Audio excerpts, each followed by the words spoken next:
denomina gestión financiera e indicadores territoriales. Digamos que el objetivo fundamental aquí es dar unos lineamientos de planificación y fortalecimiento fiscal. Entonces, pasamos ya de entender cuál es la estructura de los países en el tema de ingresos, de gastos y de resultados, a el de los departamentos también en su estructura y evolución y componentes fundamentales, a ya hacer propuestas de planeación y de fortalecimiento fiscal. Específicamente en el tema de lo que se denominan las técnicas de análisis y gestión, que por supuesto tiene una visión que es muy, digamos que ortodoxa, en el sentido de que ve el Estado como una estructura en la que se puede hacer una planificación y digamos que un fortalecimiento en componentes como la autonomía y el manejo óptimo de, por eso llaman los indicadores de eficiencia fiscal, porque digamos que premia esa gerencia pública, llamémosla esa gestión pública, y pues muchos critican esa visión por ser exactamente eso, digamos que ver el Estado como una empresa y que debe ser manejada desde unas características de optimización y maximización de esos procesos, pero por supuesto muchos otros están de acuerdo en que sea así y que se trate de hacer y cumplir con las normas de ajustes fiscal y de racionalización del gasto y de la gestión financiera que generalmente deberían tener pues las instituciones del Estado. Vamos a abordar las temáticas normativas, principalmente la ley 617 y la 358 del control fiscal. Vamos a hablar de algunas definiciones, de lo que es el diagnóstico y los indicadores de gestión fiscal. Y como les había mencionado, finalizaremos haciendo unas proyecciones de ingresos y de gastos para después combinarlas y poder analizar el déficit. Entonces, como les decía, las normas que regulan este tema de los indicadores y la planificación y gestión financiera son principalmente 4 leyes: la 617 del 2000, la 136 del 94, la 1148 del 2007 y la 1151 del 2007, y después lo que vienen son pues unos decretos que reglamentan históricamente estos procesos. Voy a ir rápidamente a mencionar algunos elementos normativos que debemos tener en cuenta antes de avanzar específicamente en las definiciones y en el conocimiento que se debe tener para hacer este proceso. La ley 617, por supuesto, lo que hace es, como visión de la materia que estamos trabajando, pues habla de muchos temas, pero principalmente lo que hace es fijar unos límites de gastos de funcionamiento. Es decir que, como yo les decía, en los 90 se da un ajuste de las estructuras fiscales financieras y de los procesos de autonomía. Se, digamos que reorganiza la estructura fiscal financiera de los entes territoriales con el fin de buscar mecanismos de eficiencia y eficacia en la implementación de esos procesos financieros. Y surge esta ley 617 que limita lo que fue un problema de manejo territorial antes de esta ley, y al limitar esos gastos de funcionamiento y categorizando los municipios, pues dota, digamos que el Estado de un instrumento jurídico para poder hacer un equilibrio fiscal y una racionalización principalmente del gasto. Entonces, digamos que esta ley ya pues lleva bastante tiempo, pero no ha perdido su vigencia en el sentido de que es el punto de partida para lo que se denomina el manejo fiscal desde una visión óptima en la administración pública. También les decía que la ley 136 del 94, pues lo que hace es regular también el proceso de ejecución de la participación o la cogobernabilidad, principalmente de los consejos municipales en Colombia, y lo que hace es regular cómo es el proceso de funcionamiento de esos cogobiernos o denominados consejos municipales. Y de los diferentes decretos menciono el 192 del 2001, que hace una reglamentación parcial de la ley 617 y principalmente en el tema de categorización de los departamentos en Colombia. Cuando se hablan de los diagnósticos fiscales financieros, pues existe un plan, una metodología, un paso a paso, que en este caso es primero la recopilación de datos y de variables necesarias. Por ello, nosotros ocuparemos como fuente fundamental de este proceso de análisis para los municipios las operaciones efectivas de caja como elemento fundamental del proceso de evolución histórica de lo que se ha ejecutado de forma real en los municipios, principalmente que son capitales de departamento. Después de tener como la base de datos para poder hacer un análisis genérico que ya conocemos y desarrollamos en lo que es el proceso de evolución de los ingresos, de los gastos, de los resultados de este proceso, si hay superávit o déficit, y de cómo se hace si hay déficit del proceso de financiamiento, pues también hay unas técnicas de construcción de indicadores que ya se han venido trabajando, pero que no quiere decir que usted o un grupo de trabajo, dependiendo la necesidad de querer medir algo, pueda construir un indicador. Pero generalmente antes de poder hacer la aplicación del mismo, pues debe existir metodológicamente un proceso de construcción del mismo, que ya ahorita les voy a mostrar qué contiene un indicador. Y cuando obtenemos esos indicadores, que viene el proceso de análisis del resultado, en donde se debe incluir no solo los promedios, sino también los gráficos que permiten analizar desde una visión histórica los comportamientos de dichos indicadores e identificar cómo ha sido el proceso de gestión de cada uno de los entes territoriales.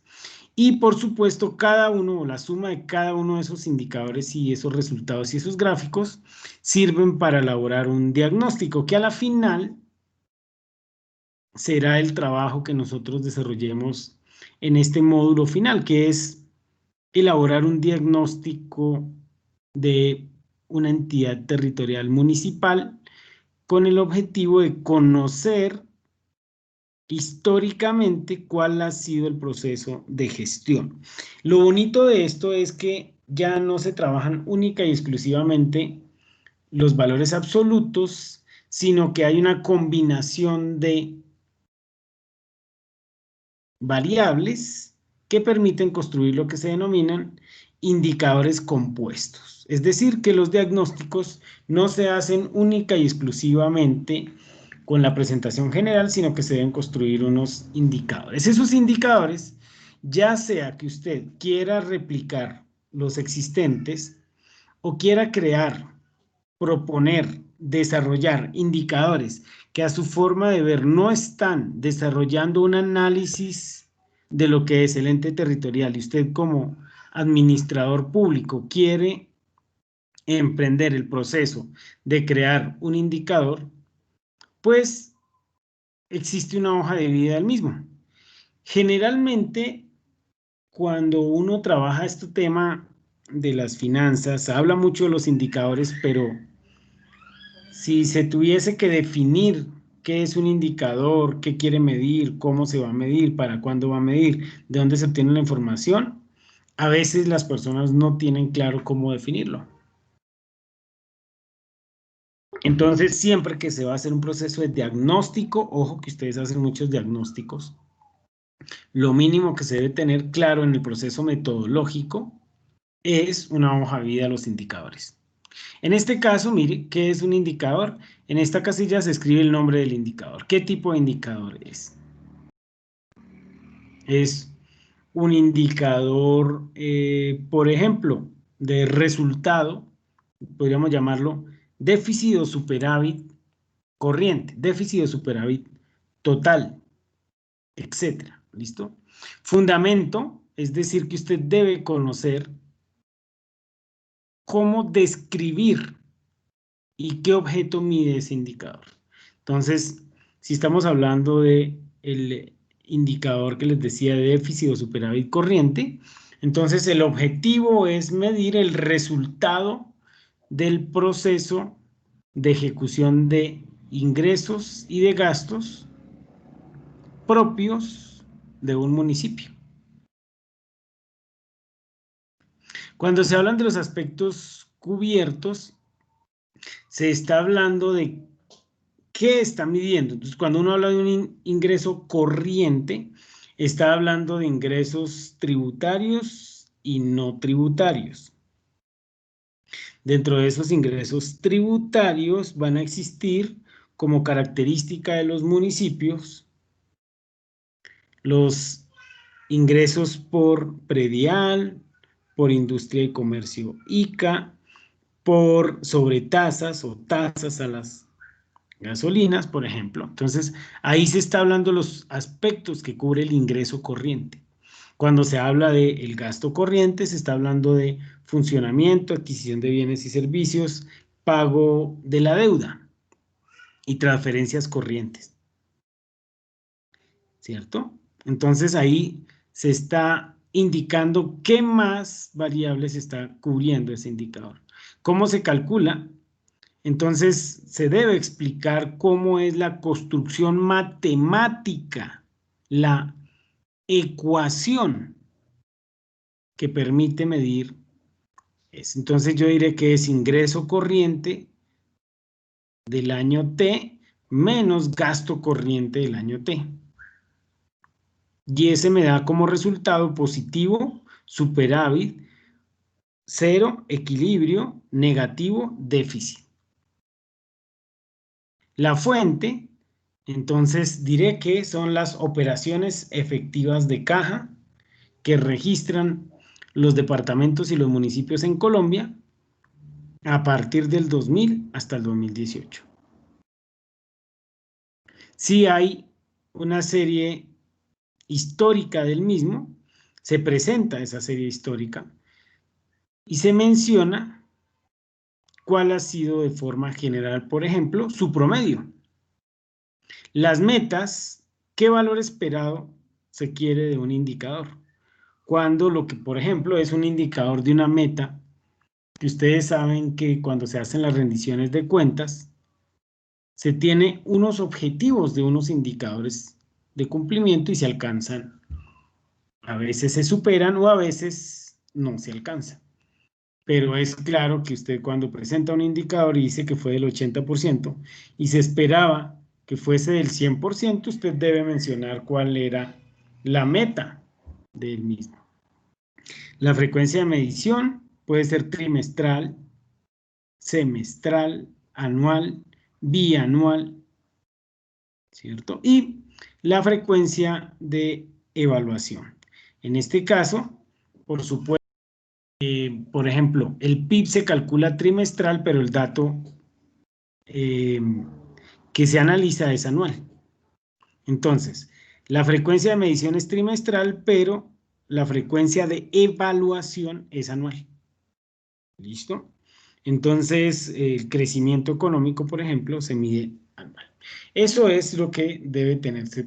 Yo desarrollé, por ejemplo, para mi tesis doctoral un indicador que era el índice de innovación territorial para los departamentos en Colombia, y tuve que construir una hoja de vida para cada uno de los indicadores que componían el índice. Y esto, aparentemente aquí, ustedes dirán, esto no tiene mayor importancia. Tiene muchísima importancia, porque usted cuando va a hacer el análisis, si tiene claro esto, sabe qué es lo que va a analizar, cuándo se analiza, cuál debería ser los valores hallados, etc. ¿Listo? Bien. Generalmente, en un diagnóstico financiero o un indicador, un diagnóstico de las finanzas territoriales, se deben incluir algunos indicadores, en especial unos indicadores socioeconómicos. ¿Qué pretende esto? Tratar de mostrar como diagnóstico el entorno social del ente territorial al pasar del tiempo. Por ejemplo, se pueden mostrar las características de grupos sociales, de procesos entre territorios. Estos diagnósticos sirven, por ejemplo, para proponer políticas, programas, proyectos dentro del proceso de la administración pública. Y tienen como característica que al tomar decisiones, que es lo que hacen ustedes como administradores públicos, tomar decisiones de ejecución de recursos escasos sobre necesidades ilimitadas, pues esta información a ustedes les permite tomar las mejores decisiones. Quien toma una decisión y no tiene claro un diagnóstico, la decisión puede no ser la más acertada.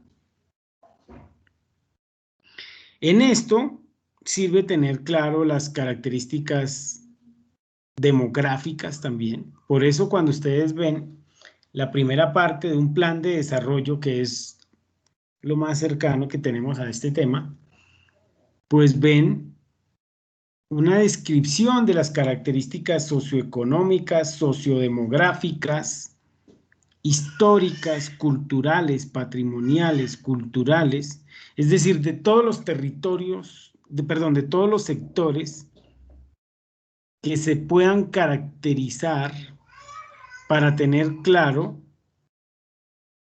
el territorio, el entorno, su evolución,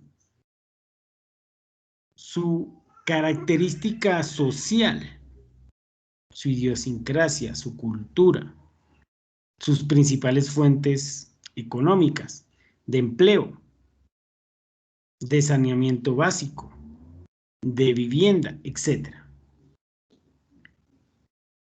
Porque es aquí, en estos sectores que acabo de mencionar, y llamemos sectores socioeconómicos, en donde se deben concentrar las respuestas de la administración pública a las necesidades de desarrollo territorial. Y en la actualidad se hace con mucho más énfasis cuando se hablan, por ejemplo, de enfoques de género, de etnia, de creencia, de cultura. Y también se da algo muy interesante, que es entender el proceso económico que han tenido esos territorios, el entorno físico, geográfico, de vías, de comunicación, de disponibilidad de comunicación entre territorios, de conexión, etcétera, de procesos de democracia. También aquí se incluye un proceso muy interesante, que es el componente económico, como cuáles son las principales fuentes de generación de empleo, qué caracteriza a los territorios desde la lógica económica. ¿Será importante eso? Por supuesto. Porque usted puede hacer un análisis de los indicadores entendiendo el contexto del territorio y sus dinámicas. Muchos, por ejemplo, de los municipios que ustedes van a trabajar, tienen unas características que posiblemente usted cree conocer, que están encasillados, pero podría sorprenderlos que, por ejemplo, su actividad económica es diferente o es más fuerte en lo que usted pensaba que era y no lo es. Por ejemplo, en Boyacá, su actividad principal es la industria y no la agricultura. Si la industria en Boyacá, sí, cuando usted ve el que más aporta al crecimiento económico, a la generación de empleo, es la manufactura, que es la elaboración de bienes y servicios a través de un proceso industrial o semi-industrial, seguido de las actividades públicas y de la actividad agropecuaria. Entonces usted cree saber, conocer. Una cosa es creer y otra cosa es la realidad. Entonces también se debe identificar sus características económicas. Y existen fuentes que yo ya les he mencionado, como Terridata, que les permiten a ustedes desarrollar esos diagnósticos socioeconómicos.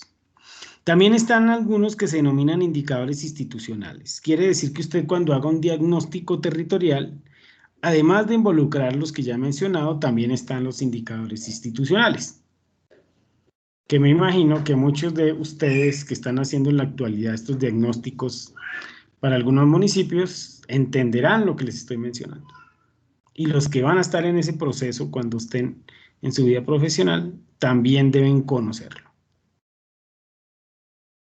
En este caso, cuando se hablan de institucionales, no se están hablando única y exclusivamente del Estado, sino de las diferentes instituciones que conforman los estados. Entonces aquí deben ustedes tener perfectamente claro que una cosa es el Estado y otra cosa es lo público y otra cosa es lo institucional. Pero, por supuesto, se hace una mirada especial en lo que es la gestión del Ejecutivo, en el componente administrativo, con lo que se denominan los procesos de gobernanza, que es entender cómo está el proceso de respuesta a las necesidades, a las políticas que se ponen en marcha, a la eficiencia en el proceso de actuación de todas las instituciones que existen. Pero principalmente ver si la entidad territorial tiene un diseño estructural, orgánico, para responder a esa sociedad y a esa comunidad. En diferentes elementos administrativos, financieros, de comunicación, de información, de identificación, de rendición de cuentas, de seguimiento a las políticas, a las problemáticas, de brindar los procesos de seguridad necesarios para que se den los negocios y los entornos que necesitan la generación de procesos de gobernanza en los territorios. Por eso los indicadores institucionales son fundamentales para entender la, digamos, la estructura que puede generar un desarrollo social y económico en un territorio y cómo, por el contrario, puede entorpecerlo. Y ahí viene mucho del empuje que en la actualidad están dando los planes de desarrollo territorial con enfoque, porque se evidencia que hay unos territorios que en realidad están muy alejados de la media o de lo que deberían ser los indicadores institucionales en la actualidad. En muchos elementos, pero principalmente en la empatía con la sociedad, en entender que debe haber una comunicación, una planeación, un proceso de seguimiento y un proceso de rendición de cuentas como proceso de entender lo que es la toma de decisiones en lo público. Y están también los indicadores financieros, que serán los que vamos a trabajar más a profundidad, que, como su nombre lo indica, tienen que ver específicamente con evaluar, diagnosticar, identificar la situación de los procesos de ejecución de ingresos y de gastos de los entes territoriales, así como su proceso de inversión social, ejecución de recursos transferidos y de evaluar su rigidez en el gasto o su flexibilidad en el gasto, su capacidad de generar ingresos, su capacidad de pagar y su capacidad de endeudarse. Es decir, no solo es conocer la estructura financiera, sino es poder definir qué capacidades tiene un ente territorial desde la visión financiera en sus ingresos, sus gastos y el resultado de ese proceso. Y si es necesario el financiamiento a través de la deuda, tener claro si existe esa capacidad. Asimismo, en cada uno de estos elementos, evaluar la evolución histórica de los ingresos, de los gastos y el cumplimiento de los límites de acuerdo a la Ley 617 y a los lineamientos de eficiencia y eficacia que ordena la administración pública.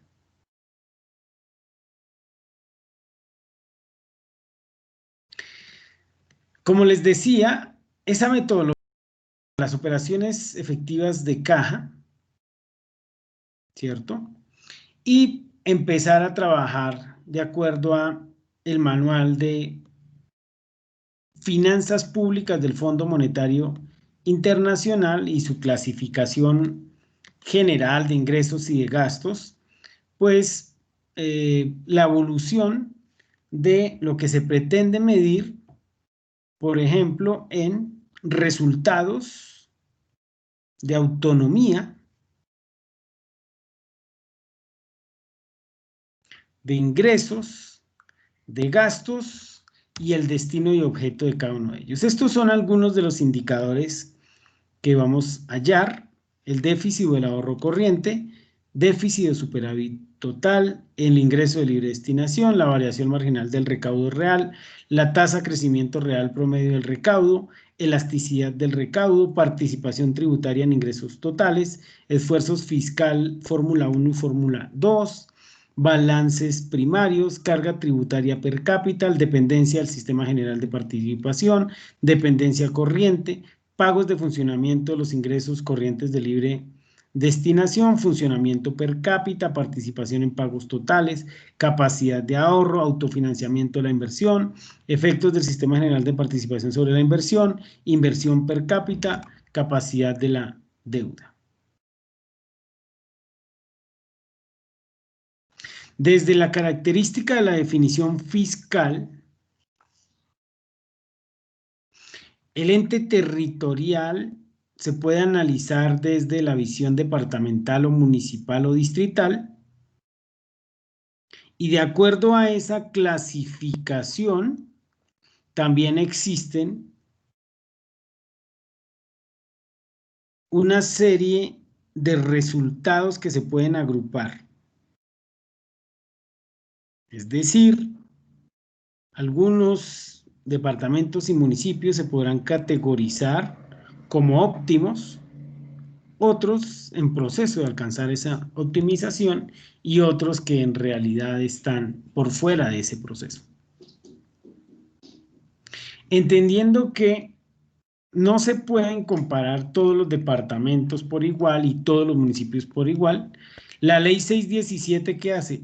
Una categorización. Esa categorización principalmente responde a los ingresos propios que tenga ese ente territorial y la población que tenga en un determinado tiempo. La ley 617 fija unos topes de acuerdo a esa categorización. Y si cumple con esos topes o límites, principalmente en el gasto, se dirá que es eficiente en ese proceso. Si no, está demostrando ineficiencia y debe, por supuesto, disminuir su participación en el presupuesto.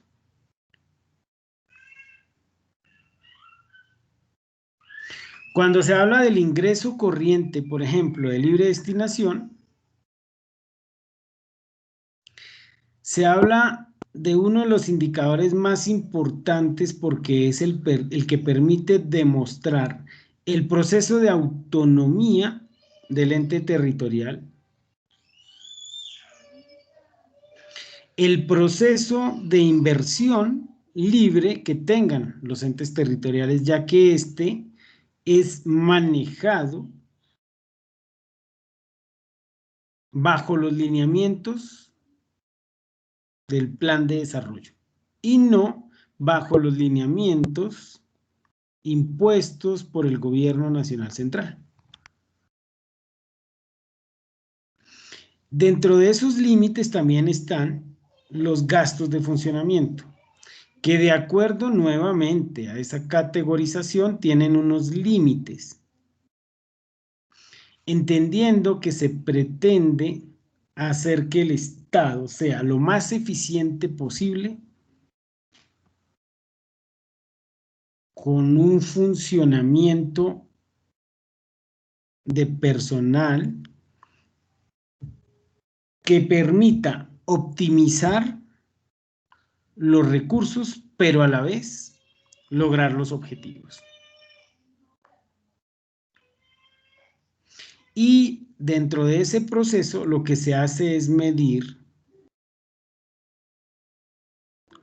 cómo se relacionan estos dos a través de la razón fiscal como principal indicador que hace que el gasto de funcionamiento, al dividirlo en el ingreso corriente de libre destinación, determine cómo se están comportando los entes territoriales como principal indicador fiscal,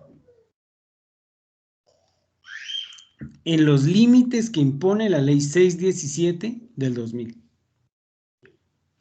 y como proceso de premio en la participación del presupuesto del siguiente periodo, a través de giros extraordinarios por eficiencia fiscal. O, por supuesto, disminución de los mismos por ineficiencia fiscal.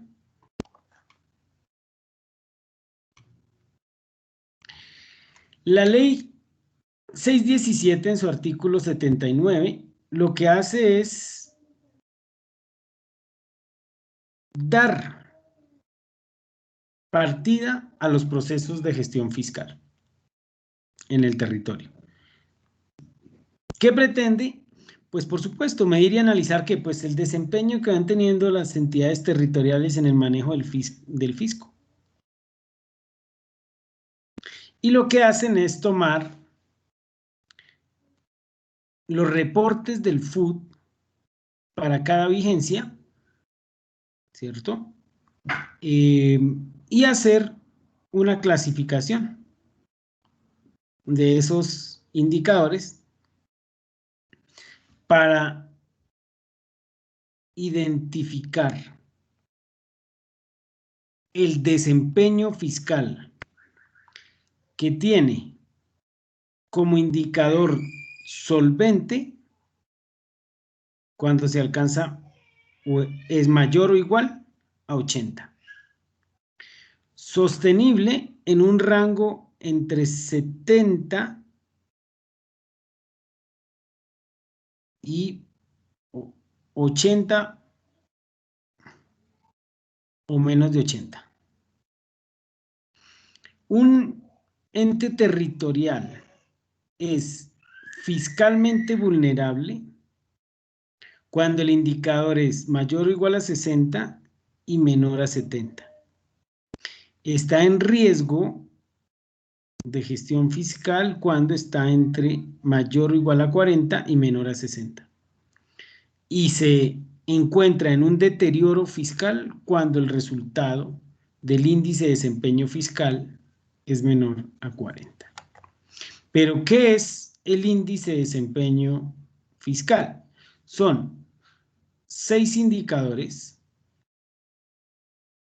que al obtenerse el resultado de cada uno de ellos se suman y se promedian. Es decir, son el promedio simple de estos 6 indicadores, que adicionales a los que ya mencioné con anterioridad, debemos identificar. El primero, autofinanciación del funcionamiento, como su nombre lo indica, lo que hace es medir la capacidad para cubrir los gastos de funcionamiento con sus propios ingresos o con sus rentas libres. ¿Cuál es la fórmula? Pues gastos de funcionamiento, como ya lo había mencionado, gastos de funcionamiento sobre ingreso corriente de libre destinación. Y entonces, dependiendo de, permítame, voy a ver si puedo agrandar aquí esto, dependiendo de la categoría, se van fijando unos límites.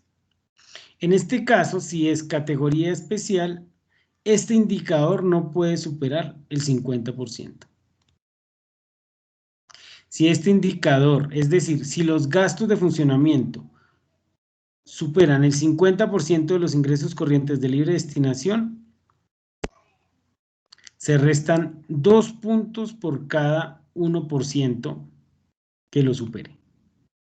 Si es de categoría 1, el límite es 65%. Por cada punto que supere ese límite que fija la ley 617, se impondrán o se restarán 2,9 puntos. Categorías 2 y 3, límite 70%, se restarán 3,3 puntos. Categorías 4, 5 y 6, límite 80%. Si se supera en un 1%, se le va restando 5 puntos. Entonces, cuando hagamos nuestro trabajo de hallar estos indicadores, vamos a tener en cuenta estas categorías para hacer las restas respectivas. El segundo indicador es el respaldo de servicio a la deuda. Como su nombre lo indica, lo que está tratando de ver es cuánto se paga de intereses. No olviden ustedes, ya ustedes deben tener perfectamente claro que cuando se habla de servicio a la deuda es intereses. Es decir, cuánto tengo de ingresos disponibles para cubrir esos intereses. Por pura lógica, si el servicio de la deuda es alto, entonces de 100, si el servicio de la deuda es 30 de 100, pues me va a dar el indicador 30. Lo ideal es que este tenga un valor de 100. Si ustedes observan, en el primero me da un porcentaje. Y ese porcentaje, lo ideal es que sean 100 puntos. Pero si no se cumple el límite, se van restando puntos. En este también me da como resultado 100 puntos. Menos lo que se genere del indicador. Por lo tanto, la deuda es 0. 0 dividido en algo me da 0. Por lo tanto, 100 menos 0 me queda completo. Es decir, que este premia el no tener deuda. O, por supuesto, digamos que el servicio de la deuda es 10 pesos de 100. Me va a dar 0,1. 100 menos 0,1 me da 99. Bueno, si no estoy haciendo mal la cosa. Pero esa es. Digamos que cuando hagamos en Excel esto, lo vamos a entender un poco mejor. Tercer indicador, dependencia de las transferencias. ¿Este qué mide? La autonomía. Dice, de 100 pesos, ¿cuántos son propios, cuántos son transferencias? Entonces lo que toma es el Sistema General de Participación, el Sistema General de Regalías y otras transferencias y lo compara con los ingresos totales. Toma 100 y le resta esto. Entonces digamos que las transferencias son 50 y los ingresos totales 100. Por lo tanto me va a dar 50 sobre 100, me dará 0,5. Entonces le resto y me quedarán 95 puntos. Por supuesto, si este valor me da muy alto, este 100 va a desaparecer y me quedará 30, 40, 50. Se toma el 100 y se le resta. El cuarto es la generación de recursos propios. ¿Qué pretende medir? ¿Cuánto de los ingresos corrientes son tributarios? Entonces, si los ingresos tributarios son 80 de los 100 corrientes, el indicador me va a dar 0,8 u 80. ¿Qué está midiendo aquí? ¿Cuánto de esos ingresos corrientes garantizan ingresos futuros? Porque los tributos, digamos que la capacidad de recolección tributaria es muy importante en el modelo fiscal financiero ortodoxo. Y por supuesto viene la magnitud de la inversión, que también es fundamental. ¿Qué pretende medir? Pues la cantidad de inversión que se hace, de los gastos, cuánto se está destinando a la inversión. Si se están destinando de 100 pesos de gastos, 100 para inversión, pues el indicador me va a dar 100. Pero si se da 50, 30, pues se va a ir disminuyendo.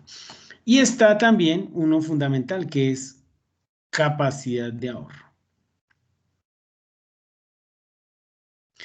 Esa capacidad de ahorro, ustedes recordarán que cuando hay ahorro corriente, este se puede destinar libremente a procesos de inversión en el plan de desarrollo a través de los programas y los proyectos. En este caso, el indicador se mide ahorro corriente sobre ingresos corrientes. Y al obtener los resultados, digamos que si todos me dan 100, el promedio simple será 100, que es el límite. Pero, por supuesto, cada ente territorial me va a mostrar un resultado diferente.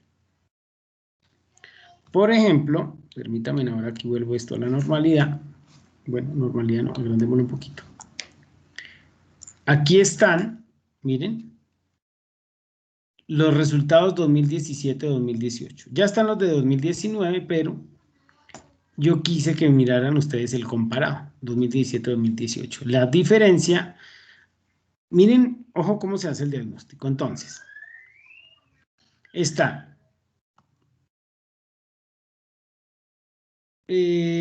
respaldo del servicio de la deuda. ¿Sí ven que no está el 1, está desde el 2? Respaldo del servicio de la deuda. ¿Cómo es? Intereses más amortizaciones dividido en ingresos disponibles. Mire. Y aquí me dice cuánto me van. Dependencia de las transferencias. ¿Se acuerdan que es regalías más sistema general de participación más transferencias dividido en ingresos totales? Siguiente, generación de recursos propios. Ingresos tributarios dividido en ingresos corrientes. Siguiente, magnitud de la inversión. Gastos de capital sobre gastos totales. Sexto, capacidad de ahorro, que eran ingresos corrientes sobre gastos corrientes. Acá está. La fórmula de cada uno de estos 6. Y el séptimo, que lo que hace es tomar los 6 y sacar el promedio. Esto será lo que vamos a trabajar en Excel en la próxima sesión. Miren, por ejemplo, en Colombia, cómo se da ese desempeño. Recuerden ustedes que hay una clasificación en deterioro, riesgo, vulnerable, sostenible y solvente. Esto es 2017, 2018. ¿Cierto? El 6,3% de los municipios, es decir, 69 municipios, son solventes en Colombia. Sostenibles son 394 municipios, que es el 35,8%. Ustedes los ven un poco más claritos. Vulnerables son 535 entes territoriales o municipios, que son el 48,6%, que ya se empiezan a ver en amarillito, ¿cierto? Principalmente por estas zonas. En riesgo, 98. Mírenlos, por acá están en naranja, mírenlos.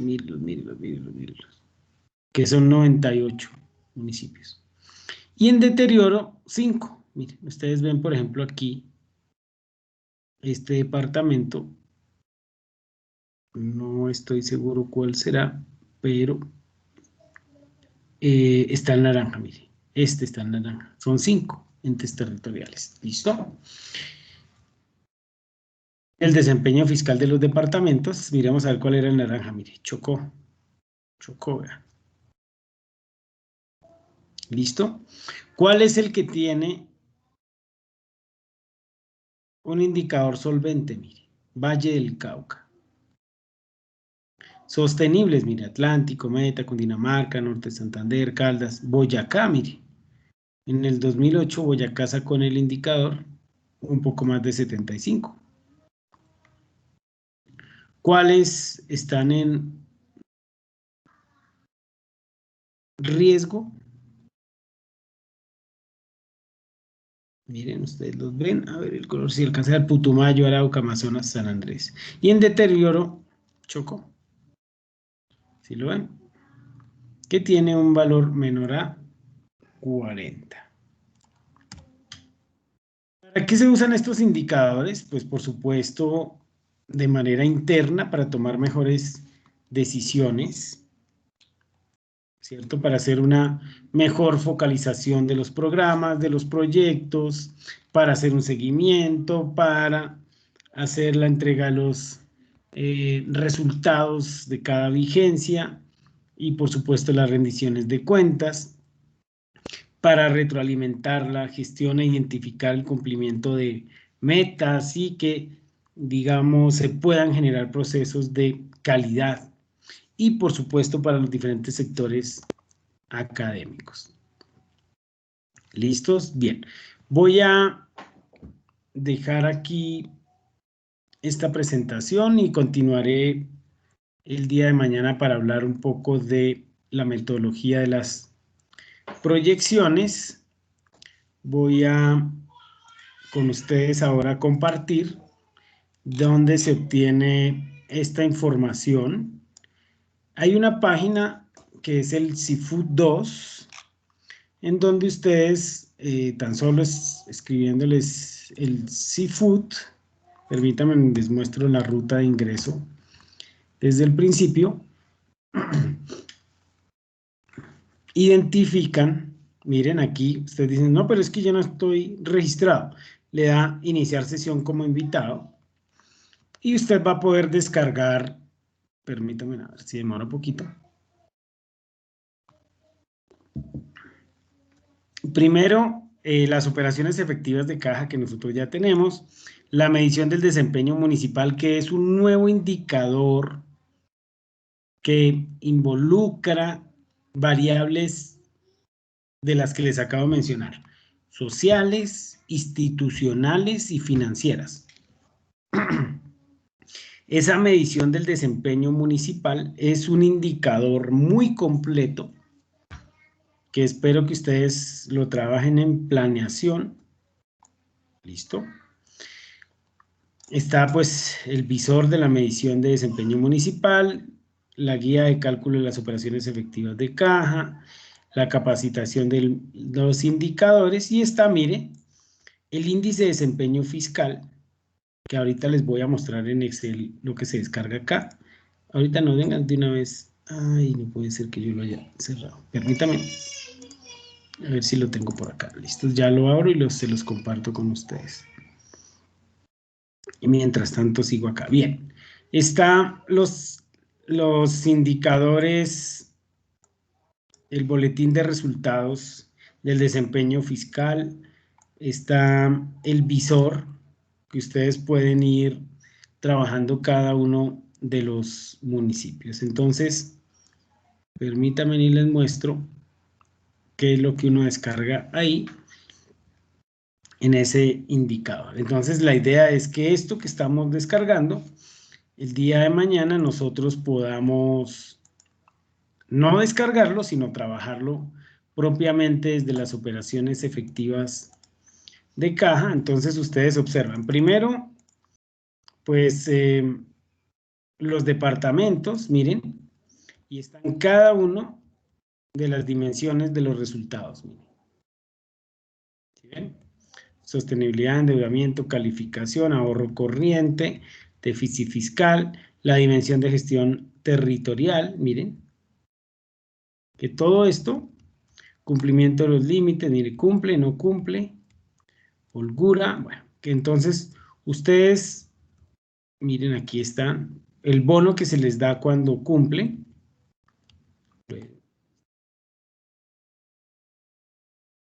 el rango, si es solvente, vulnerable, etcétera. ¿Listo? Bonificación por esfuerzos propios.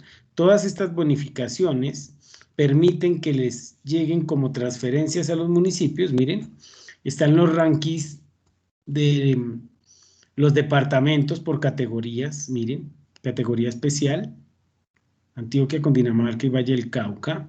De primera categoría, miren, Boyacá. Esto les va a servir a ustedes para que cuando estemos desarrollando la actividad en Excel tengan claro de qué categoría es cada uno de sus departamentos en el 2018. De segunda categoría, miren, y los valores que obtienen cada uno de ellos en el desempeño fiscal. De tercera categoría, mire, Sucre, Cauca, Quindío, Casanare, miren. Y de cuarta categoría, los valores que obtienen, miren, Guajira, Guainía, Bichada, Guaviare, Amazonas, Caquetá, Baupés, Putumayo, Chocó. Entonces ya vieron por qué Chocó está, ¿cierto? En el último, mire, 44,47 obtuvo. También están los municipios en donde está lo mismo, la información completa, miren. Entonces, departamento, entonces, código del DANE, departamento, código del departamento, municipio, categoría, según la ley 617, dotaciones iniciales, si es rural, si es la capital o no, y cada uno de los indicadores. Sostenibilidad de la deuda, después cumplimiento de los límites, sí o no cumple, y empiezan, miren, con cada uno. Gastos de funcionamiento sobre ingreso corriente libre de destinación, debería dar 35, debería dar 100, da 35, quiere decir que está altamente tiene alto funcionamiento. ¿Cuál es? Medellín, vean, increíble. Miren, holgura, miren, calificación de holgura, capacidad de ejecución de los ingresos, capacidad de ejecución de los ingresos, mire, capacidad, bonificación, etcétera, etcétera. Entonces, para que ustedes vean. Y también, después de hacer los indicadores, hacen el ranking de esos municipios. Miren. Entonces, ciudades capitales, mire, Bogotá, Cali, Cartagena, Medellín, Bucaramanga, Pasto, Cúcuta, Villavicencio, Barranquilla. De nivel alto, mire, municipio, nuevo indicador de desempeño fiscal, la posición que ocupan, miren, de nivel medio, de nivel medio, de nivel medio bajo y de nivel bajo. ¿Qué posición? Miremos a ver cuál es el último en Colombia. Miren. Un guía. Si no estoy mal, eso es Chocó. ¿Listos? Miren, 0 puntos. Hay otro que tiene 4 puntos de 100 posibles. ¿Listos? Están las capitales también, miren. Tunja, por ejemplo, miren. Está la categoría, el grupo, lo mismo, ¿cierto? Y finalmente presentan los rankings. Entonces, ahí ustedes van a encontrar toda esa información en el CFOOD. ¿Se acuerdan que les mencioné que es el reporte que hace? Esto lo hace las mismas instituciones en el FOOD de la Contraloría. Ahora, adicional a esto, quería mostrarles, acá está, ay, permítame que ahora no pude, listo, que miremos también lo que les decía rápidamente, lo que es la ley 617 y los límites o cómo categoriza los límites departamentales y municipales, que a la final es nuestro principal objetivo en este tema fiscal financiero, porque pues entiende que hay otros componentes que ustedes conocen, pero que pues tienen que ver más con otras actividades, otras materias, pero con el módulo de finanzas, pues específicamente el tema de lo que es los límites. En los departamentos hay categoría especial, primera, segunda, tercera y cuarta categoría. El límite de gastos de funcionamiento que pueden tener de los ingresos corrientes. Entonces se ven que los especiales es del 50%, los departamentos de primera categoría 55%, los de segunda 60% y los de tercera y cuarta categoría máximo o el límite es del 70% de gastos respecto a los ingresos corrientes. Miremos ahora el de los distritos y municipios. Como les decía, también está la categoría especial que tiene un límite del 50%, los de primera categoría el 65%, los de segunda y tercera el 70%, y cuarta, quinta y sexta categoría, que son la gran mayoría de municipios en Colombia, el 80%. No pueden superar esos límites.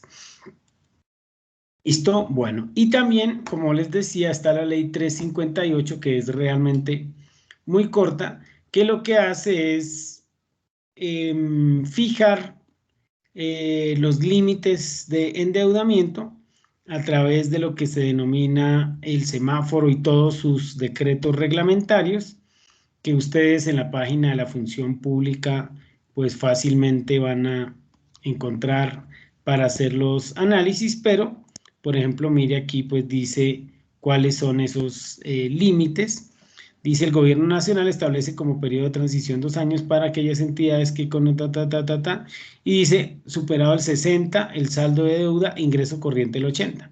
Entonces a partir de eso se fijan esos límites. Quiero mostrarles ahora estos documentos. Permítanme aquí, inicio. Entonces, les recomiendo que hagan una revisión de este documento que se denomina Ley 617 del 2000, que les compartí en el archivo, que lo que les digo es específicamente lo que hace ya es ampliar, digamos que resumir, especialmente cuáles son los lineamientos, por ejemplo, para que sea categoría especial. Son departamentos con población superior a 2 millones de habitantes y cuyos ingresos corrientes de libre destinación anual sean superiores a 700.000 salarios mínimos mensuales legales. Perdón, 600.000, disculpen. Primera categoría, entonces, más de 700.000 habitantes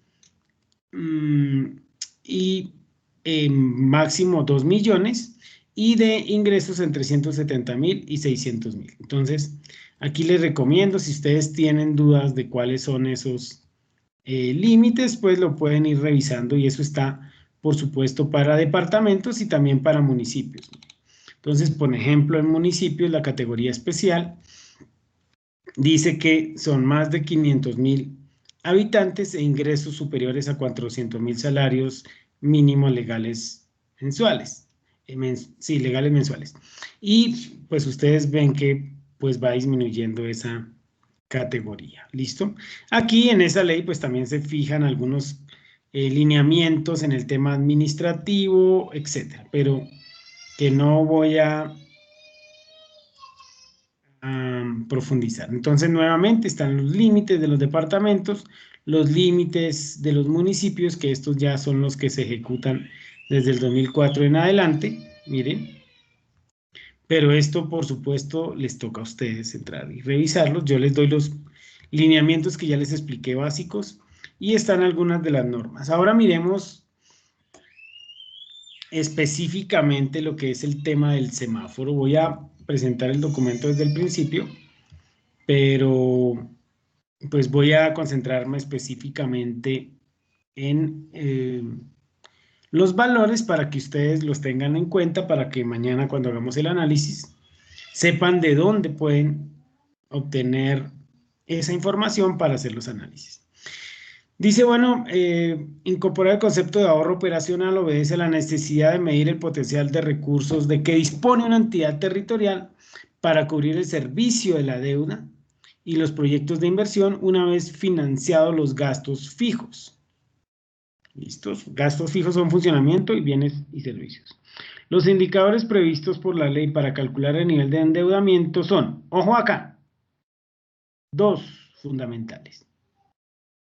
El primero se calcula interés de la deuda o servicio de la deuda sobre ahorro operacional.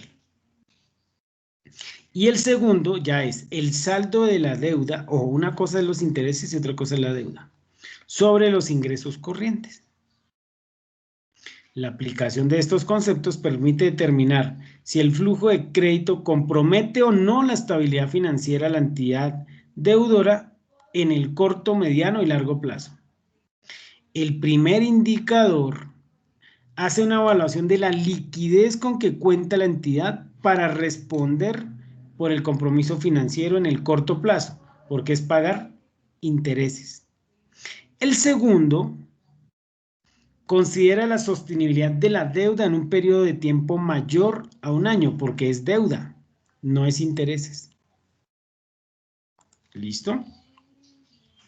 Todo esto, como les decía, está en la ley 358 del 97. ¿Listos? Bien.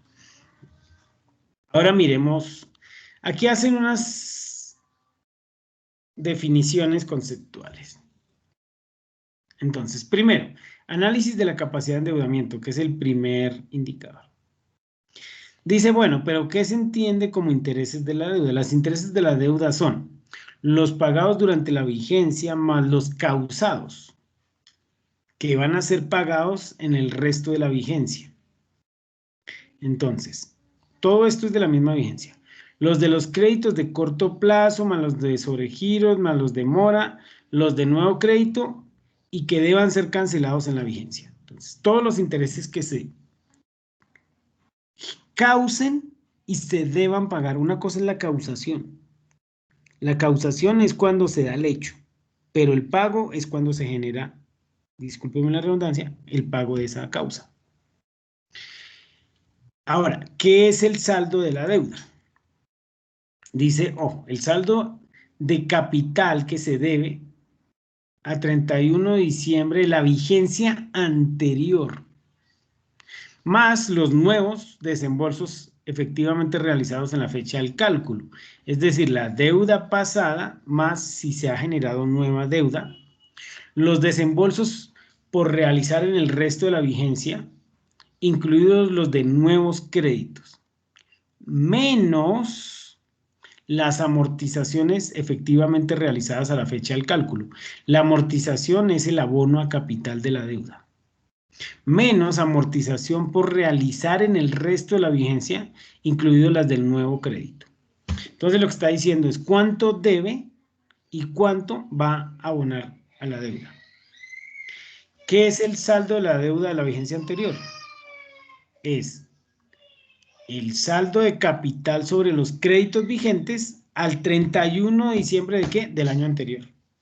Entonces, si usted está calculando 2017, debe ver cuál es el saldo de la deuda del 2016. ¿Qué definen como ahorro operacional? Mire,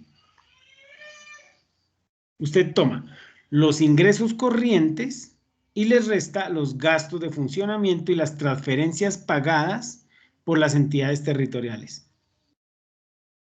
¿Listo? Entonces, los ingresos corrientes, ya ustedes saben qué son los ingresos corrientes, porque los han visto en las estructuras.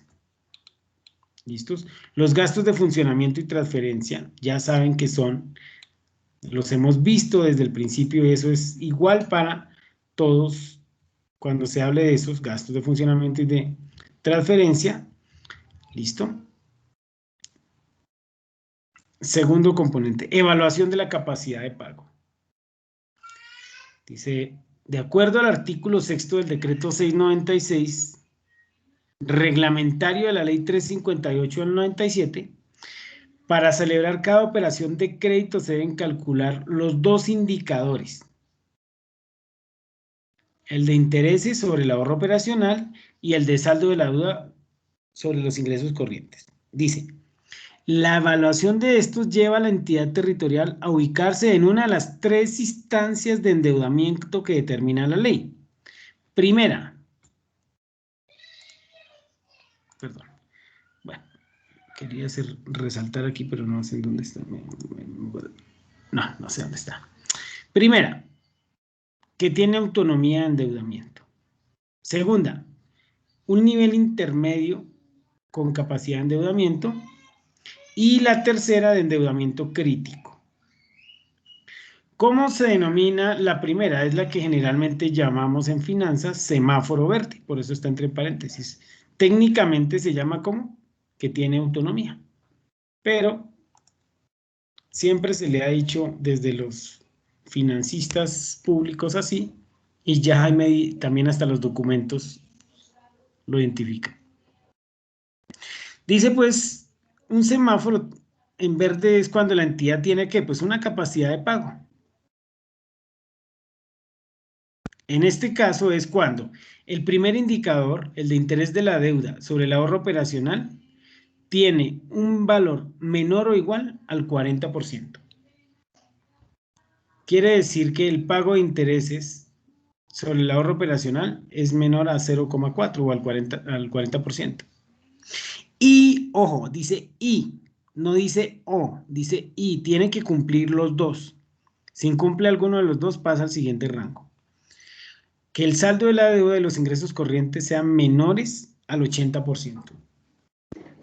Es decir, que obligatoriamente su nivel de endeudamiento debe estar inferior al 80% de sus ingresos. Obligatoriamente. Profe, y si cumple uno y otro no, pues no entra en el rango. Tiene que obligatoriamente cumplir los dos. Cuando eso sucede, pues existe ya de por sí una autonomía para poder emprender el proceso de el empréstito de la deuda. Cuando está en amarillo, por lo que denominamos nivel intermedio. En este caso es cuando, ojo, el indicador, el primero, el de interés de la deuda sobre el ahorro operacional, es mayor al 40%, pero menor o igual al 60%. Y el segundo indicador de saldo de la deuda sobre los ingresos corrientes es menor al 80%. Tiene que cumplirse los dos. Si se cumple esto, mire, hay un flujograma que muestra qué se hace. Entonces, para los que me preguntan, bueno, profe, pero ya conocemos los indicadores, ¿y qué se debe hacer? Que bueno, esto no es parte de la materia de finanzas, que es más parte de la materia de presupuesto y de planeación, pero aquí les dejan un soplete. Mire. Entonces, si es municipios no capitales, se sigue el flujograma número 2. Y si es departamentos y municipios y capitales, el flujograma 2.2a, perdón. Listo. Y ahora viene el tercer componente. ¿Listo? Que es cuando el semáforo se denomina en rojo. Es decir, que el nivel es crítico. Y eso sucede cuando el primer indicador es mayor al 60%. O, ya no dice y, o el saldo de la deuda y los ingresos corrientes son mayores al 80%. Si alguno de estos dos se cumple, ya entra semáforo en rojo. ¿Listo?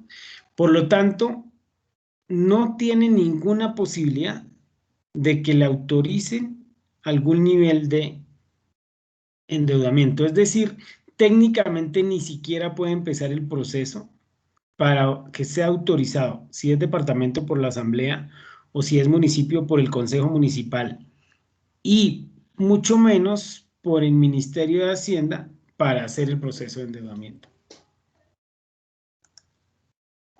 Obligatoriamente tiene que hacer un plan de desempeño para pasar de ese semáforo en rojo o nivel crítico a semáforo en amarillo. Y siguen, aquí están, bueno, cómo se reporta eso, que ustedes ya tienen las operaciones efectivas y los flujogramas de cuando sí tiene la capacidad. Entonces, ¿qué se hace? Mire, tramitar el crédito con la entidad financiera, registrar el crédito y hacer la ejecución. Si no cumple, entonces le toca realizar un proceso de flujograma. Bueno, ahí están los procesos que se hacen. Miren, ¿listos? Y cómo se hace un plan de desempeño de la deuda. ¿Listos? Bueno. Esa es, digamos que de forma general, la temática que les quería presentar el día de hoy. Dejo de compartir pantalla. Me despido de esta presentación y quedo atento a cualquier duda. Entonces voy a detener la grabación.